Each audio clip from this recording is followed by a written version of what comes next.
अमीन गंडापुर उस वक्त तक वजीर आला रहेंगे जब तक उन्हें बानी का एतमाद हासिल है। तनाव को कम और ख़त्म करने के इकदाम होने चाहिए। चेयरमैन PTI बैरिस्टर गौहर की अडियाला जेल के बाहर मीडिया से गुफ्तगू। कहा, बानी की बहनों का किसी एजेंसी के साथ राबता तो क्या, किसी ताल्लुक का शुबा भी नहीं हो सकता। बात समझने या कहने में गलत फहमी हो सकती है।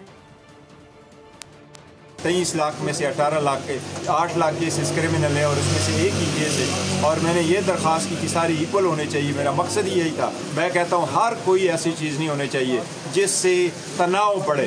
हर वो स्टेप लेने चाहिए और जो भी ले सकता है और जिसकी भी उस इख्तियार में है, जिससे तनाव ख़त्म हो, जिससे दूरियाँ ख़त्म हो, जिससे ये इख्तिलाफ़ात ख़त्म हो। खान साहब की बहनों का किसी एजेंसी के साथ ताल्लुक़ होने का तो क्या शुबा भी नहीं किया जा सकता। This is no period about it. वो बात अंडरस्टैंड करने में, बोलने में कोई फ़र्क होगा, लेकिन ये बड़ा अनफॉर्चुनेट होता है जब अंदर की बाहर ख़बरें जो है वो बाहर आ जाती है और इस किस्म के इल्ज़ाम लगते हैं। इट्स वेरी अनफॉर्चुनेट और इसी पार्टी का नुकसान होता है। जब तक खान साहब का एतमाद हासिल है वो वज़ीर आला रहे।